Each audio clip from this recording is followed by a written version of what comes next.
WrestleMania 42 preview and predictions. New champions will be crowned. Rivalries will be settled. This is Kent, and this is Fanatically Speaking. Let's go.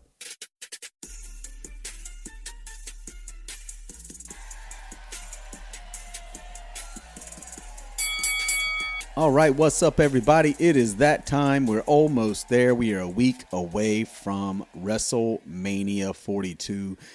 And this episode is going to be the preview and predictions, split up night one, night two, and then everything else that's going to be involved. There's a few other storylines or possibilities that could happen outside of the planned matches, whether that be a backstage, whether that be an extra match added.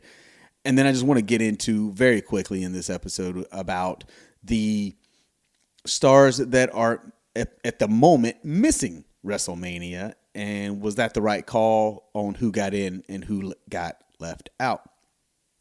So first up, getting into night one matches, and I try to put them in the order, mainly probably that I care about the matches and the relevancy of the matches. But definitely sticking to night one here first off. And the first match that I want to get into is the 6-man tag match. The Usos and LA Knight versus The Vision and ISO Speed. Now, The Vision is Logan Paul and Austin Theory.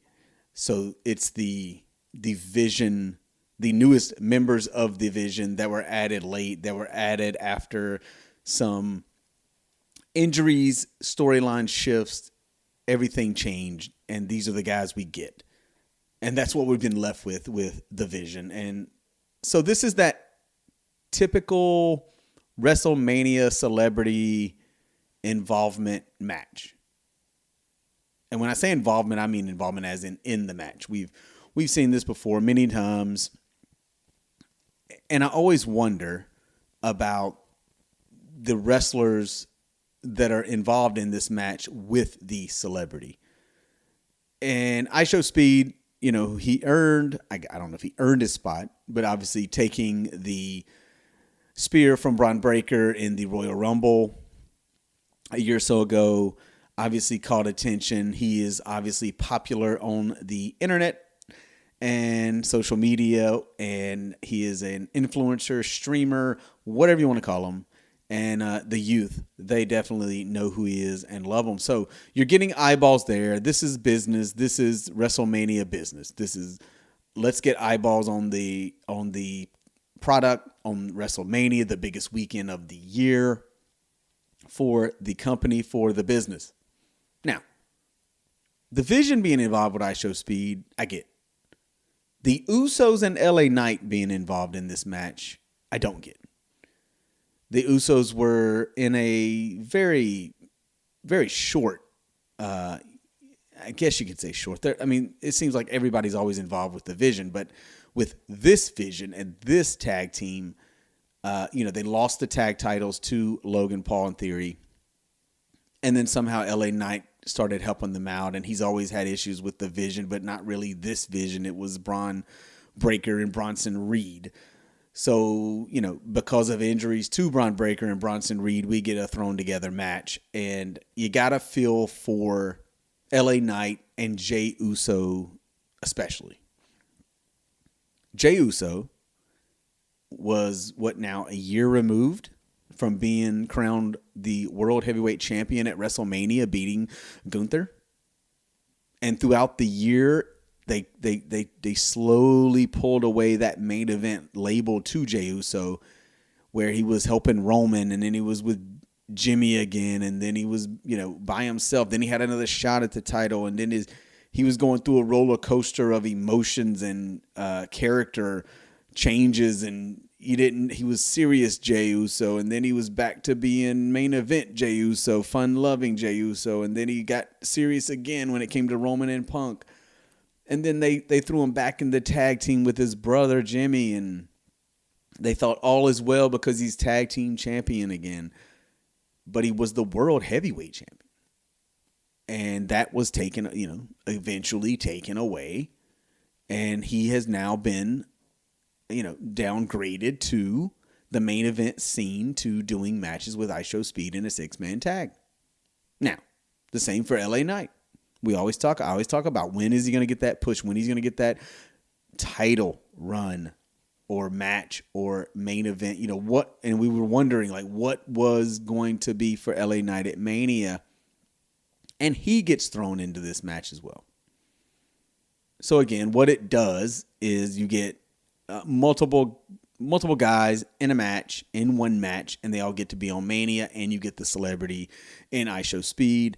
The way they built it up worked great, right? He shows up, he somehow gets involved mistakenly. He's not really with the Vision, but they've got his back, and they're making him think they got his back, and they're kind of using him to get one over on the Usos and LA Knight. So it all makes sense. It all makes the written part makes sense.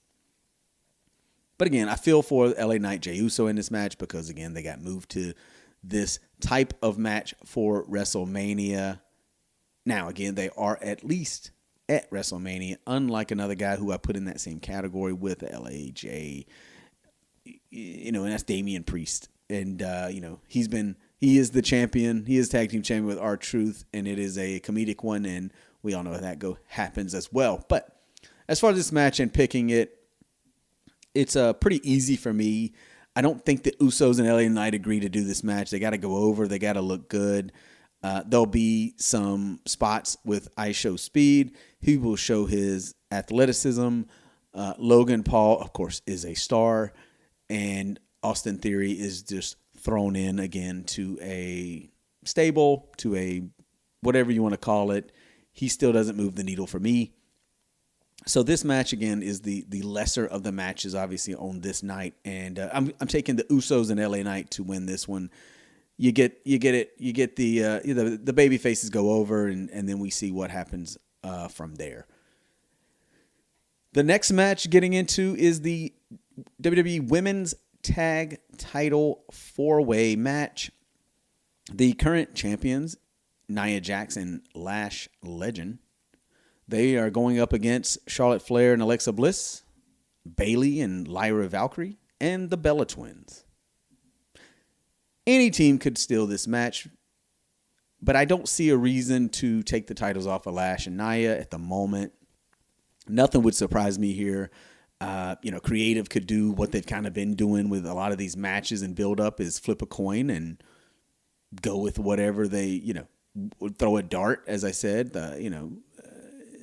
put their names on bologna slices, and whichever one sticks on the wall. However they're picking some of their decisions, maybe this is the way you do with this one.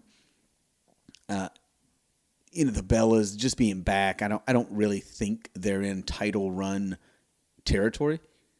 Do they do that Bella Twin magic and switch and pull one over? That could happen. Bayley, Lyra, is this maybe they win? And, I always think about rewarding, wrestlers for other decisions. Like she missed out last year. Bayley did on Mania. She got replaced by Becky, and then all that happened. So why not, right? Put the tag titles on them too. They've been battling. They've been looking good. But again, Nia and Lash are pretty strong. But if they were to to lose the titles, a 4-way would be a way to lose where they don't even get pinned.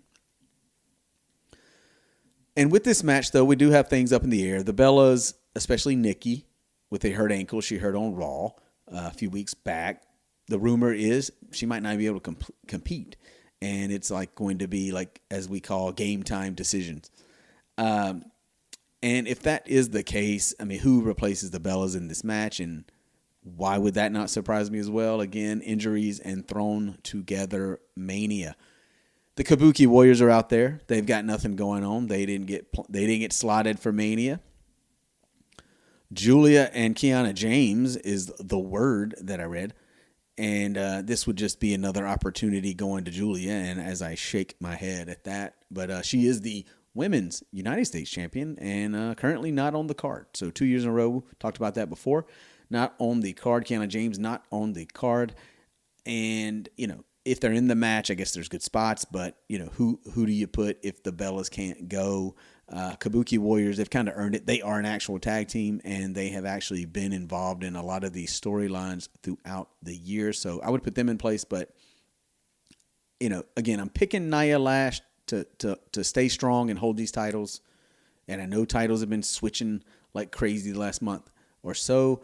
But if there was a team to win outside of them and take the titles, I would go Bayley, Lyra. But again, picking Nia and Lash. Next match on night one. Let's see here. The non-sanctioned match. Unsanctioned. However you want to slice it. Drew McIntyre, Jacob Fatu. They are the odd men out of the title picture as they battled and were involved with Cody Rhodes, even Randy Orton at times, to decide on who was going to be champion and who would go to Mania. Again, non-sanctioned, hardcore, Extreme Rules, name it whatever, they're all the same. So they're going to battle it out. They're going to fight it out. It should be a physical match, big spots. And I look at this match and I say, well, who has the most to gain? And who would get the bigger push? And, who could survive a loss? I think they're trying to build Jacob Fatu into a bigger star. As I mentioned, I don't think he was ready yet for like a Mania title match with like Cody or Randy or Drew or anyone. I think you got to keep building them. Obviously, as you're holding back guys who were ready for that push, like a Jey Uso and a LA Knight. And Fatu is the next guy, right? He's the next, the crowd does. They are into him. He has that gimmick. He has that persona that, is different. And he is super athletic for a big guy, which nothing new there.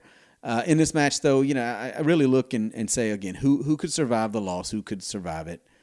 And Drew McIntyre, he is the ultimate heel.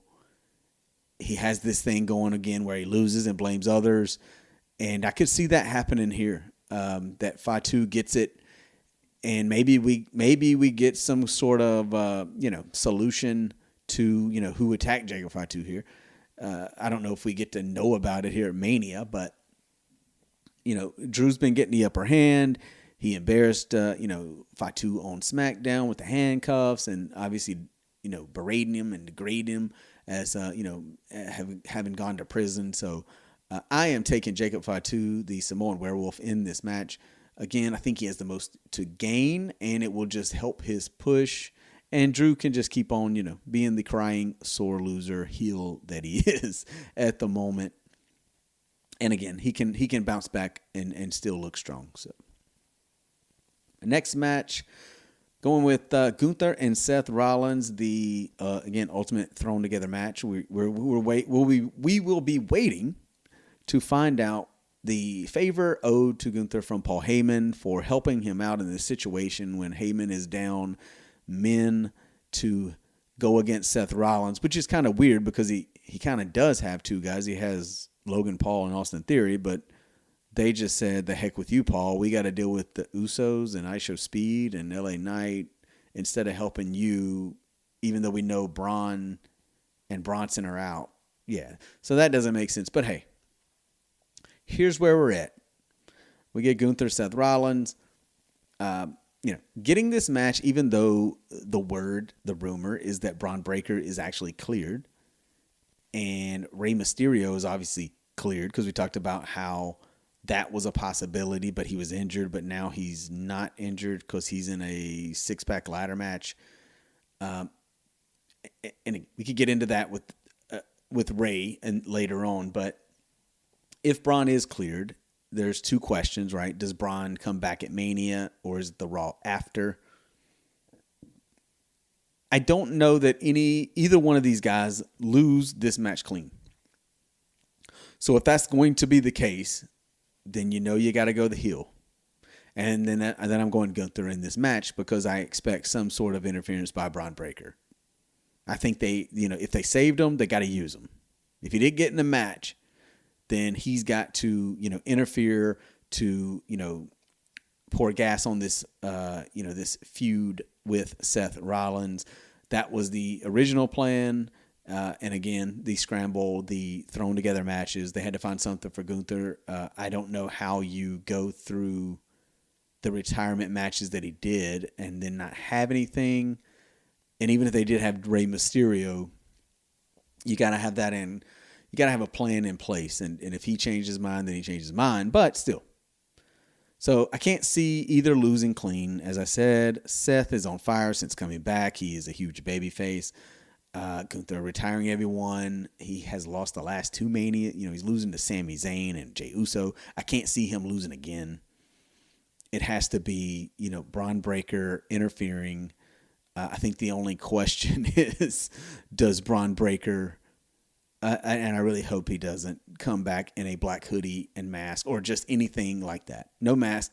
Even if it's a hoodie, I don't want to see that. I don't want to see you jump in the ring in a black hoodie, even though it would make sense in the storyline because Seth Rollins, right? Now, a way to do that, and sometimes I will go off on this and give you my booking idea. Seth has been wearing the black hoodies. He's got the men, obviously if his entrance is something like that, where he's got the black hooded men coming down with him, and then all of a sudden he shows up like he's been doing, maybe they show back up. Maybe they come back in around the ring and you think they're about to surround Gunther and help him or whatever the case may be, and then one take it off and it be Braun Breaker, and then, he hits the spear and costs Seth the match. This is the type of stuff that happens in wrestling. This is how you can make this match make some more sense and keep the storyline intact with Seth and the Vision, especially with Braun Breaker. Again, taking Gunther in this match for all the reasons I just listed. Next match on night 1 that we get into, the Women's Intercontinental Championship, and we get a rematch from Elimination Chamber. It is AJ Lee and Becky Lynch. I called it Elimination Chamber. Whoever won that match, it didn't matter. They'd have that rematch at Mania. I went back and forth on picking this match. I could see AJ winning. I think she is ready to be full-time now, and she could defend that title against any other, woman, female on the roster, and to check off boxes to get these dream matches. Get an EO, Sky, a Asuka, Tiffy, Roxanne, etc. Whoever in the last 10 years that AJ didn't wrestle, now we could get it. We could get that anyways, but, Punk's full-time, AJ could be full-time. But the storyline, again, if AJ were to win again, she could have these dream matches. Becky could move into a world title picture, maybe something else. Maybe there's just something we're missing. And I would say, though, I lean this way. I lean more towards, we had one match between these. They've had a huge feud since AJ Lee returned to the WWE. So with that being said, I would take Becky Lynch to win here at Mania a heelish way. She has been known to cheat, take advantage, do certain things to steal wins. I expect her to do that here at Mania. And that would set up a third match at Backlash to break the tie, and then we can move on with everything I just said. We'll get the Backlash. I think we'd get a rematch, a third one, and be done with this feud, and both could move on to something else. So again, taking Becky Lynch to win at WrestleMania to win the Intercontinental Championship, and most likely set up a third match at Backlash. Next match on it, let's see, the Women's World Title. Stephanie Vaquer is the champion. She is going up against Liv Morgan, the winner of the Royal Rumble. Liv and Judgment Day, they're doing their thing. They've kicked Finn out. Liv's kind of the leader. Dom's kind of the leader. They're kind of like the couple, the power couple that's leading this thing. Vaquer's been the champion, now for 6 months. There's been some decent stuff for Stephanie. Then she was hurt, and now she's getting to defend the title at Mania against Liv Morgan. And looking at this, I have to look to the future. Now, we know, like, Naomi's been out with the baby and being pregnant, and I can't foresee her being back already because she never lost the title. So if in that case, I would say, oh yeah, if Vaquer's going to win, we get Naomi Vaquer right off the bat. But I don't think Naomi's ready for that yet. And I have to look ahead. And looking ahead, we've gotten teases with stuff. The Judgment Day right now is made up of Liv Morgan, Raquel Rodriguez, Roxanne Perez, Dominic Mysterio, and JD McDonough. I think there's one too many members right now. I think they could stand to have a little more tension, a little more drama on who's the dominant female in that group. So with that being said, I would expect Liv Morgan to win the world title at WrestleMania. How she wins, I don't know. There's always the Judgment Day factor. I think that a win for Liv sets up something in the future. Now, does it set up with Raquel, who just missed out on being the champion against Vicaire? Just missed out on, possibly winning the champ. All these things happened to Raquel Rodriguez. She's always getting the back seat to Liv, and Liv kind of just came in and took over, and we can't forget about that.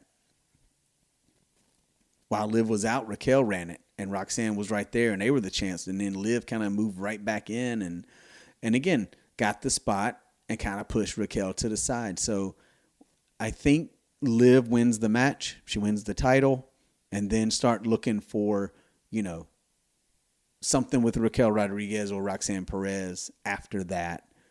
Judgment Day drama, which we get that anyway. So that's what I expect there. Finally, we get to the last match for night one. And there's a lot of talk with this one. Did the episode. Cody Rhodes, the WWE title, versus Randy Orton with Pat McAfee. And the stipulation is if Orton loses, McAfee leaves wrestling for good. Now, getting into this, first off, I have to make an admission. Obviously, I was, when McAfee showed up, it was confusion. It was all these things. And he's kept on. And the one thing you can say about this, though, it has added to the match. Because I think I don't know the reasoning for them adding McAfee. They can say ticket sales. They can say storyline. And that could be the case.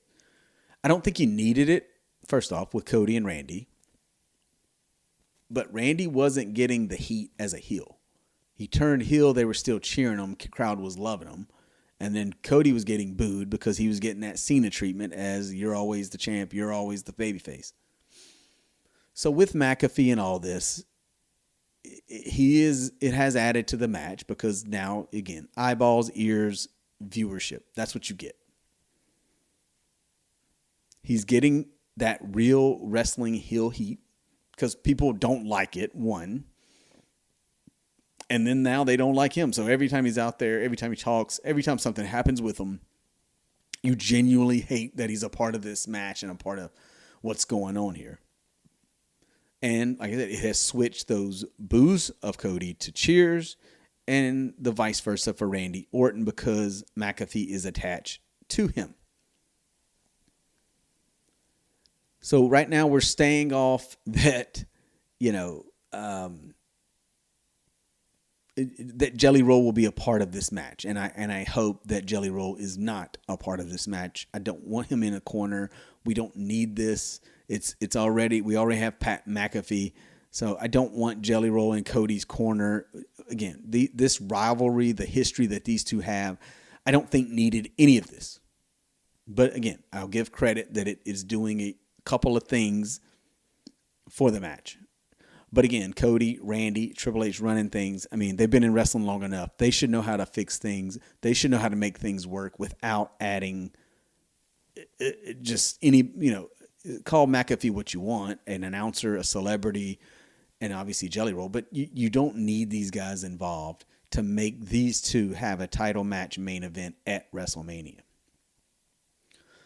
So, picking the winner, it's, there's going to be shenanigans. It's just, where does it come from? Is there a return that will help out? Is there, who could help Cody and who could help Randy? Because McAfee and Cody, they've all alluded to they're answering to another voice. You can call it another voice. You can say whoever you answer to, roll with, a company. And again, we have these connections. the first one I'm gonna mark. I'm gonna list, but then really just mark it off. Ted DiBiase Jr. We know the history, legacy, Orton, Cody. He's gonna be in town, Vegas at the shows, but I can't foresee that really happening. That would be it would be a spot for sure. I just don't see it. I got here Shane McMahon because I don't know that Vince can do anything. But Shane, that's doubtful. That would be another twist. The obvious one is The Rock. There is that connection to Cody last year, even before. He's never came through with his going after Cody and his title, or just going after Cody again, because again, The Rock goes up and down with his character depending on what night it is. He's either the final boss or he's the TKO board member. It's whatever night it is. He's nice, and then he's heel face each time he shows up. So, but it would make sense storyline wise to have that connection to Cody, The Rock, and DiBiase do. Does Cena? I was predicting Cena. He is the host of WrestleMania. Maybe he comes and helps Cody. Matt Cardona, maybe. Just please no Jelly Roll. I think Cody's got maybe Cody has to. Does he even need help again? I mean, does he need help? But if he would, again, can someone eliminate McAfee or any other distraction or interference? Those are the names I came up with. Cena, maybe he's there. He's got, maybe Cardona. He's been involved lately. Or does Cody just go psycho and destroy both of them? Does he get that rage? Does he find that rage that he's never found and just go off and take out McAfee and end up beating Orton? Either way, my pick for this match is Cody Rhodes. It would be awful. It would be a disaster for 2 years in a row to have last year Travis Scott help John Cena and have this year Pat McAfee help Randy Orton and take the title off of Cody Rhodes. We can't do this 2 years in a row. We're already doing very eerie, similar things 2 years in a row. Let's not have a main event title match end with things like this from a Travis Scott or even a Pat McAfee. But I am going with Cody Rhodes. Somehow, some way, he will get it done. And, of course, night one will have extra stuff, backstage stuff. Cena's the host. Danhausen will be roaming around, cursing everyone. And we could see more than from Danhausen, maybe even in night two.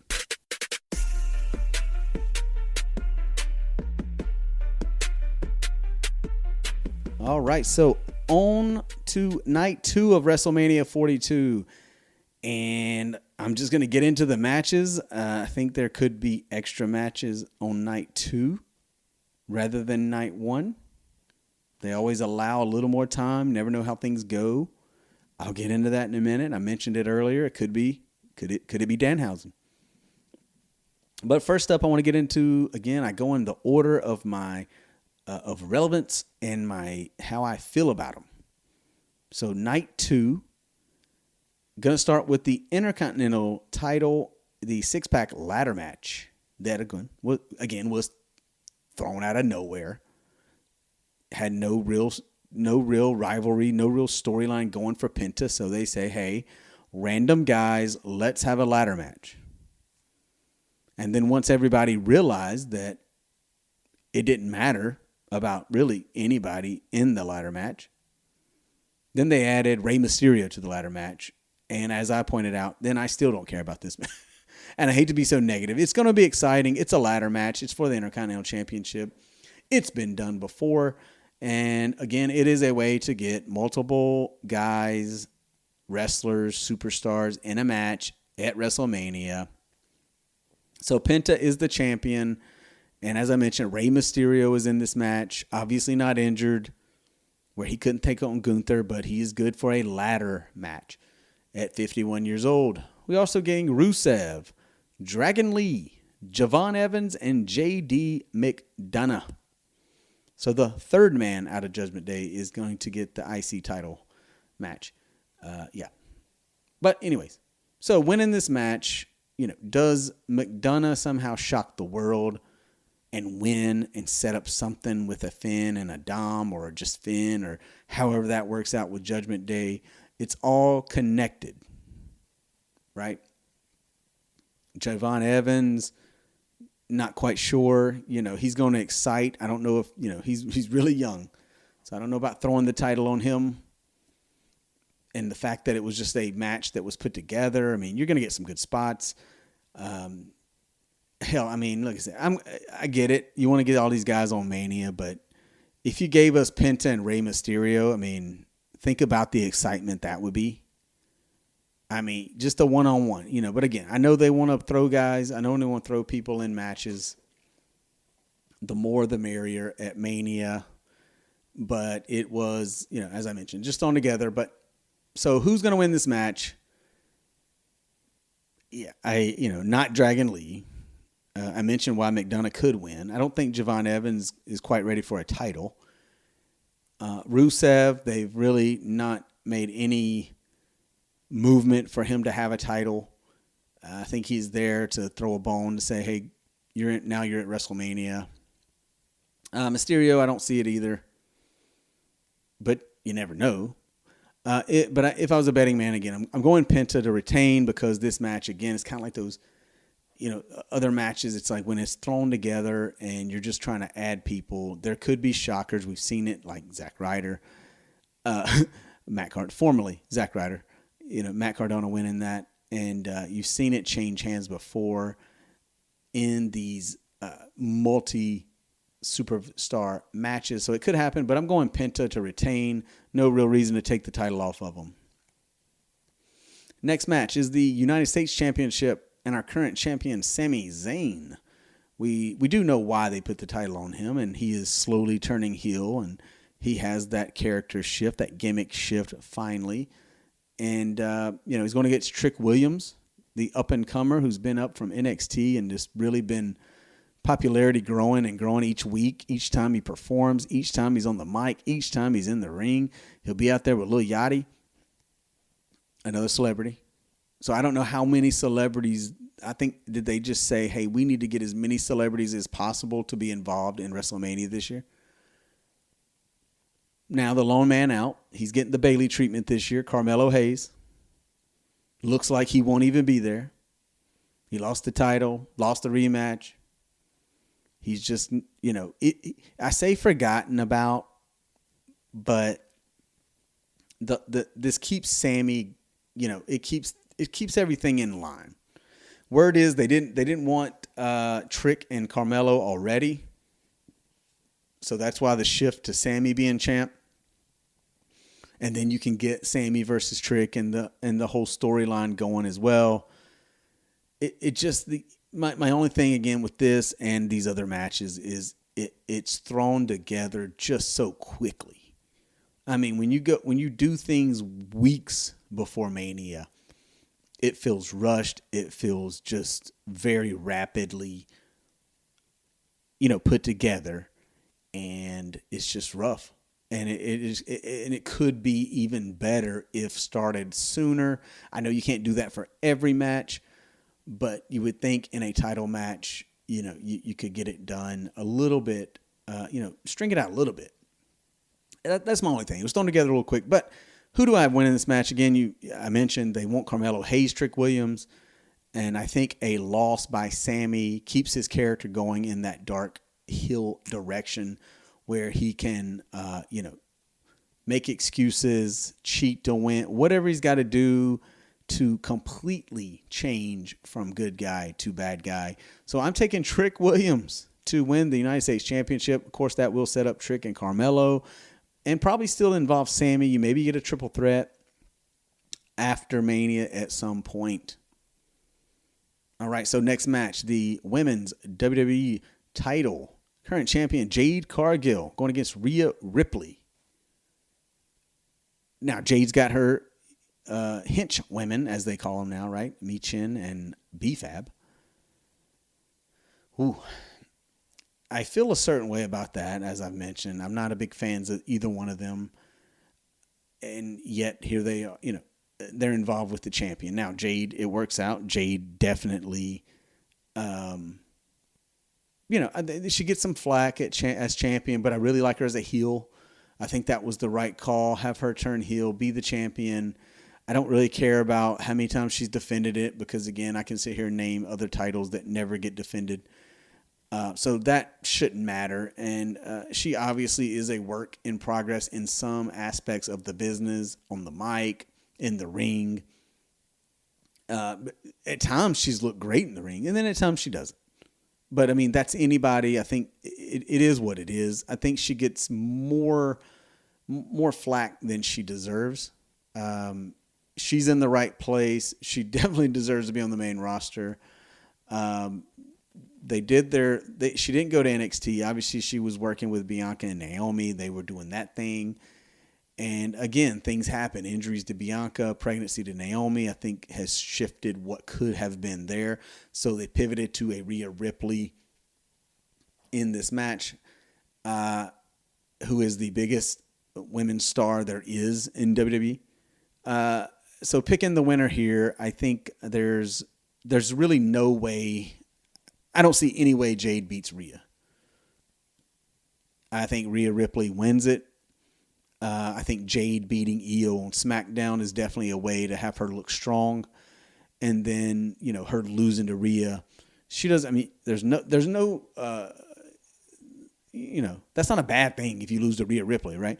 So Jade can still continue to be strong, a strong heel, even in loss to Rhea. I think, Rhea's done all the backseating, the tag team division, the friendship with Io, and that's still there. Like, Io's trying to help her. But again, I think Rhea wins the title. I don't know what happens after. Is there a rematch? But I know down the road, we obviously still want to get a Rhea Io so Rhea can finally beat her. When does that happen? Who knows? And then Io is still kind of, battling with Kabuki Warriors. So everything is still there. Everything is in place. And again, though, I see the title changing, though, to Rhea Ripley. She's the big star. She gets the win at Mania, rewarding her for being the star that she is. Next match, Demon Finn Balor against Dominic Mysterio. I think I got here the easiest pick of any match picking. As in this preview and prediction show. And it's easy. It's Demon Finn Balor. There's no way the Demon is going to lose. He's already lost, times before where he's supposed to be a strong character, a strong persona of Finn Balor, and we've seen it not be that way, right? Whether, it's losing matches or having to stop the match because he got a gash in his head with the Edge Hell in a Cell at Mania. He needs to look strong in the match and build that character, that persona back up as he is now shifting to a babyface. And again, he's gonna get his get back on Dominic on the Judgment Day for kicking him out. I'm sure they'll try to get involved, but I don't think there's any way possible that Dominic Mysterio beats the Demon Finn Balor. Again, easiest pick on this episode. The Demon Finn Balor. Next match. This is definitely a debatable one, right? Oba Femi versus Brock Lesnar. And Oba, I keep saying it. I've been saying it. Go back and listen. Not that it's news to anybody that Oba is not just the future, but he is the now. He is the present. He is look at the reaction to the crowd. Look at the entrance, everything. He's got it. And I've been saying it since his, on the microphone with Cody Rhodes on SmackDown to the performance at Saturday Night's Main Event against Cody. He's had it. If there's ever been somebody ready, it's appropriate again that he's taking on Brock Lesnar, who was deemed the next big thing. Oba is, again, not just the next big, he is the big thing right now. The thing about it is I think Brock has to put Oba over. So there's my pick, Oba Femi. Brock can come back, not bothered by a loss. He can still look strong. He's done it before. Again, some guys like a Drew McIntyre, Brock's the same. He can take a loss and still look strong.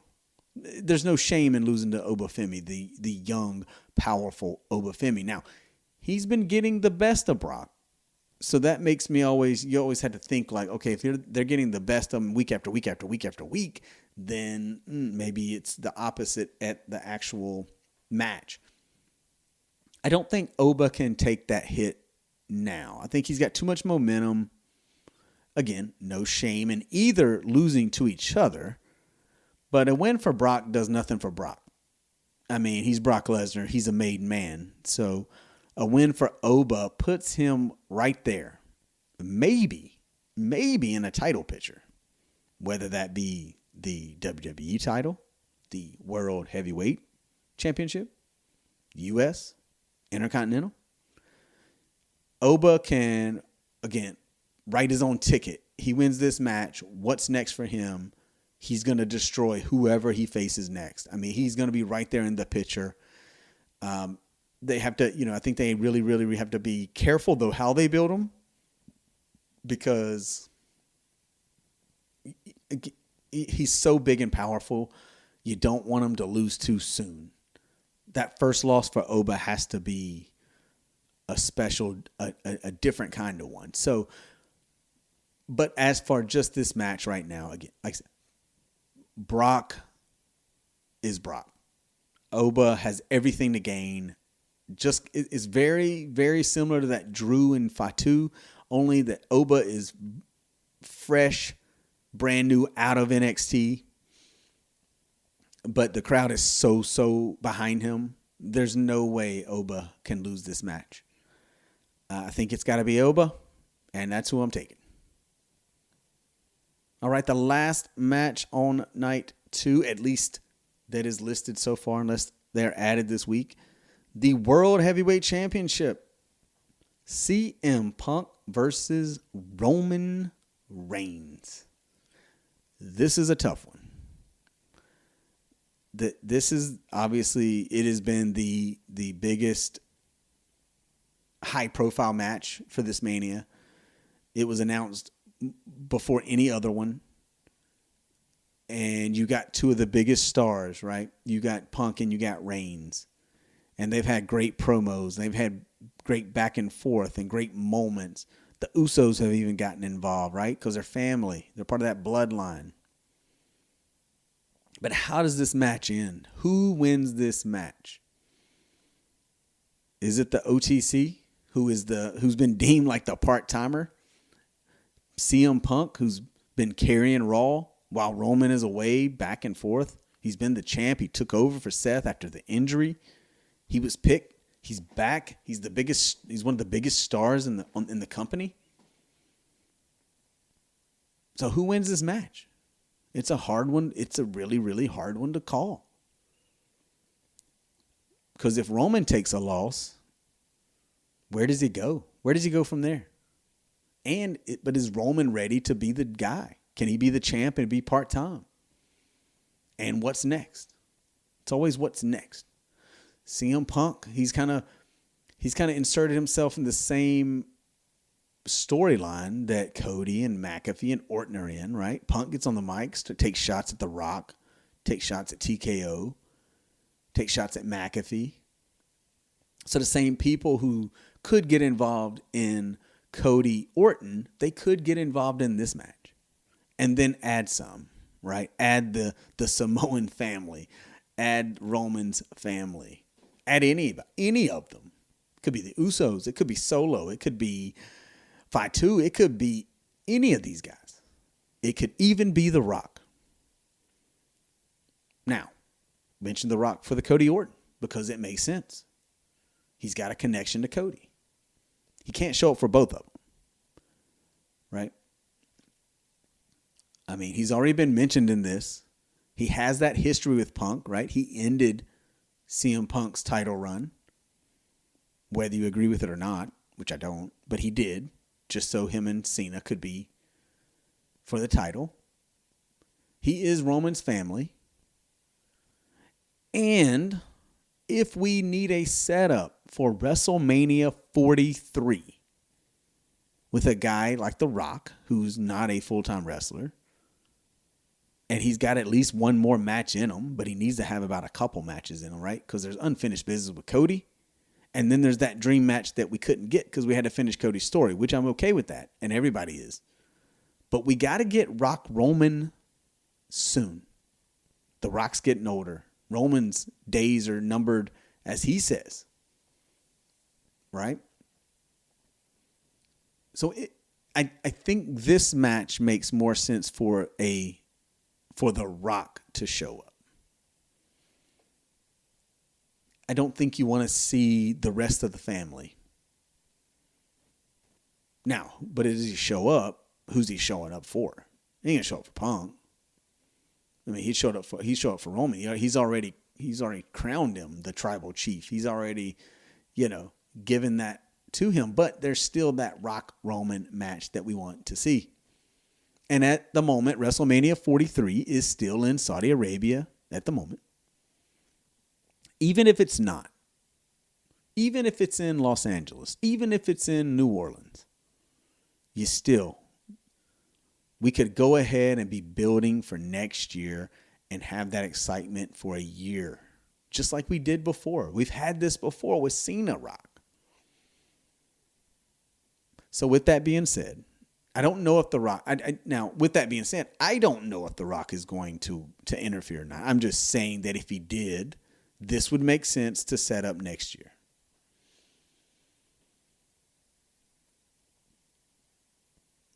As for the winner of this match, though, I am picking Roman Reigns. He is just as big a star as Punk, if not bigger. Cody Rhodes, if not bigger. The OTC. There's a reason he can come and go as he pleases. He had one of the most dominant runs in wrestling history. And I think he returns back to that by winning a different title, the World Heavyweight Championship, a belt that he doesn't have, that he hasn't had. I think we add that to the Tribal Chief. I think we add that to the OTC. Punk will bounce back. He's that type of fighter. I don't know that Roman could bounce back quickly from a loss. Then he would go into a, spiraling, figuring out who he is and what he is and does he need help or can he do it alone? This way, I think he would do it alone. The Rock could get involved, but I think ultimately Roman does it alone to prove and cement his legacy as the OTC. Now, for the rest, I'm going to end this episode just to hit on a few things. Stars missing from Mania. We mentioned all the matches. I made the picks. But it's hard to believe that Tiffany Stratton, as of this recording, unless something happens on Raw or SmackDown, would not be at WrestleMania. Io Sky, Asuka, Chelsea Green. She's got the boot off. I don't even know if she's cleared, but again, 2 years in a row, we don't get Chelsea Green. That's a shame. Solo Sikoa, Damian Priest, Carmelo Hayes, the newly debuted Royce Keys, Julia, which, she is the U.S. champ, and they could have done a multi-women match just like they did the men's IC title. But it is second year in a row without the U.S. title on Mania. Kiana James. She had a great Royal Rumble, Elimination Chamber. She gets left off. Nothing for it. Ilya Dragunov. Not that I'm super sad about that. I'm not a huge fan. But another name that is not on Mania who was kind of getting a build. He was the U.S. champion at one point. Again, Carmelo Hayes was just U.S. champion. Damian Priest is the tag team champion. Julia is the U.S. champion. And they're not on Mania. Matches that could be added. They could be added this week. Unlikely. But, there's a rumor about Danhausen versus Kit Wilson and The Miz in a handicap match. It would be whatever, if they add something like that, that would be something quick and comical, right? Which The Miz he keeps doing that. But it's very entertaining. So you could see something like that happening. Now, these stars are missing, but I wasn't even counting the injured. And the injured, which we could see or not see some of these people. Braun Breaker. Bronson Reed, Bianca Belair, Naomi with the pregnancy and baby, Kevin Owens, who's been out for a year. Already mentioned Chelsea Green. We missed out on some, definitely with the injuries and some of these people being left off for whatever reason. Think of the Mania with these names. It could have been like a Jade and Bianca, Owens and Gunther, Braun and Seth, Bronson Seth, Bronson and Roman, Seth and Punk, Seth and Roman, Naomi and Stephanie, Naomi, Stephanie, Liv, Chelsea and Tiffy and Julia, like Tiffy and whoever. Like, how did we not, Tiffy Io, like all these other switches we made with championships.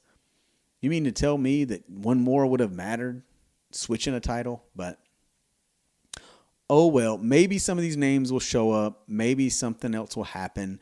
And then we also always have that Raw after Mania. The one name we know out of all these that will not show up is Chris Jericho, as he is back in AEW once again. Just to point that out, he would rather be with that company than could have made a huge debut at Mania or after Mania. All that being said, WrestleMania, whether I agree with everything going on with it or not, it is still WrestleMania. It will still be entertaining. It still will be fun. I can't wait. I'm excited. And as for this show, you can listen to the show on all podcast outlets, even YouTube, just no video. Follow the show on social media. It's on Facebook, TikTok, Instagram. You can keep up when the episodes are available, the topics. Stay connected to the show. Listen, share, like, follow, comment, download, all the fun stuff, but especially listen and share. And remember, whatever device you listen to, just go and tap that app. And for that, and this episode, I am out.